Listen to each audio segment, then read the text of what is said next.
झारखंड के गढ़वा जिले के डंडा थाना क्षेत्र में मानवता को शर्मसार कर देने वाला एक सनसनीखेज मामला प्रकाश में आया है। यहां एक 22 वर्षीय छात्रा के साथ पिस्तौल की नोक पर दुष्कर्म करने फिर जबरन शादी का ढोंग रचकर सामूहिक दुष्कर्म किया गया। पुलिस ने इस मामले में दोनों ओर से प्राथमिकी दर्ज की है और जांच में जुट गई है। पीड़िता डंडा थाना क्षेत्र के गांव में रहने वाली है। वह पलामू जिले के पनेरी बांध में रहकर पढ़ाई कर रही थी। उसके बगल में कमरे में पलामू जिले के चैनपुर थाना क्षेत्र अंतर्गत बराव गांव के लकड़हथी टोला निवासी 18 वर्षीय राहुल चौधरी भी रहता था। आरोप है कि एक दिन पीड़िता को अकेला पाकर पिस्तौल के बल पर राहुल ने उसके साथ जबरन शारीरिक संबंध बनाए। जब उसने विरोध किया तो आरोपी ने शादी का झांसा देकर उसे शांत रहने को कहा। इस घटना के बाद डरी सहमी छात्रा अपने गांव लौट आई। वारदात वहीं नहीं रुकी। पीड़िता ने बताई कि बीती रात अप्रैल जब छात्रा के माता पिता घर पर नहीं थे, तब आरोपी राहुल चौधरी अपने बहनोई आलोक चौधरी के साथ उनके घर पहुंचा और उसे जबरन अगवा कर पलामू के विश्रामपुर थाना क्षेत्र अंतर्गत लोहरदगा गांव ले गया। वहां आरोपी की बहन पूजा देवी और बहनोई की मौजूदगी में छात्रा की मांग में जबरन सिंदूर भरकर शादी का ढोंग रचा गया। पीड़िता का आरोप है कि वहां से लकड़हत्ती से चलने की बात कहकर पीड़िता को राहुल एवं उसके बहनोई ने पीड़िता के गांव के समीप तलहे नदी के पुल के नीचे ले गए और बारी बारी उसके साथ सामूहिक दुष्कर्म किया। इसके बाद पीड़िता को लेकर उसके गांव पहुंचे, लेकिन उन्हें ग्रामीणों ने घेर लिया और किसी ने पुलिस को इसकी सूचना दे दी। तब तक राहुल और उसका बहनोई वहां से भाग गया। इस मामले में एसडीपीओ ने कहा कि पुलिस की शुरुआती जांच में यह बात सामने आई है कि पीड़िता एवं उसके कथित प्रेमी के बीच 4 वर्षों पहले से संबंध है। इस मामले में पुलिस विधि सम्मत कार्रवाई करेगी। फिलहाल मामला दर्ज कर लिया गया है। तब वो लोग लेके गए राहुल आलोक चौधरी आए, घर में से खींचे और पिस्तौल साट के तब ले गए हैं। कहाँ, आपके गांव से? हाँ। तो घर में कोई नहीं था? घर में कोई नहीं है। तो गांव घर में भी कोई नहीं था? नहीं। अच्छा, तो फिर तब वहाँ लोहरदगा ले गए। हाँ, लोहरदगा ले गए, वहाँ सिंदूर भर डाला है लड़का। अच्छा।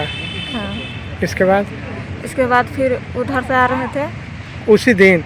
हाँ। अच्छा। फिर वहाँ तहले पुल पर हाँ। गाड़ी रोका के पारा पारी दियो रेफ किए हैं। अच्छा, इसके बाद अभी हम चिल्ला रहे थे। तो मैंने क्या बज रहा होगा उस समय, रेप कर रहे थे उस समय? 3 बज गया होगा दिन के। हाँ। तो आवाज गमन उस समय हाँ, तो हम मतलब चिल्ला रहे थे तो आदमी सब जुटे। अच्छा। सब मछली मारने वाला। हाँ।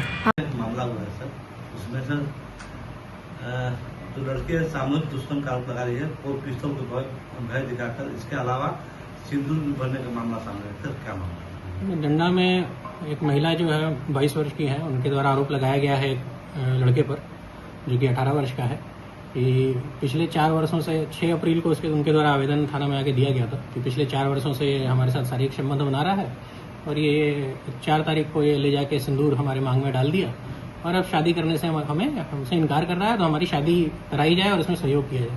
तो हम लोग दोनों गार्जियन को बुलाए थे क्योंकि लड़का स्वयं नाबालिग था। 14 से 18 वर्ष उसकी उम्र रही होगी पिछले 4 सालों में। तो लड़का स्वयं ही नाबालिग था, तो लड़का के साथ भी जो कृत्य किया गया वो गलत ही होता है पॉक्सो एक्ट में। तो दोनों पक्ष को उनके गार्जियन के रिक्वेस्ट पे बुलाया गया था, लेकिन उस समय सहमति नहीं बनी और उसके बाद लड़की जो है वो क्योंकि उसके परिवार वाले लोग नहीं ले गए तो वो यहाँ गढ़वा में रह रही थी, सुधार गृह में रह रही थी और लड़का जो है अपने गार्जियन के साथ चला गया था और ये लोग 1 सप्ताह के बाद बैठने की बात बताए थे गार्जियन। तो उसमें फिर से लड़की ने 2 दिन पहले उस आवेदन में चेंज करके दिया कि नहीं 4 तारीख को इसके साथ दुष्कर्म की भी घटना घटी। ये आवेदन हम लोगों को जब प्राप्त हुआ तो हम लोगों ने जो अभी का बयान है उसके आधार पर एक एफआईआर दर्ज किया है और लड़के के द्वारा लिख के दिया गया है कि 4 साल से उसे बहला फुसलाकर उसका दबाव बनाकर उसके ऊपर उससे संबंध लड़की लगातार बना रही है।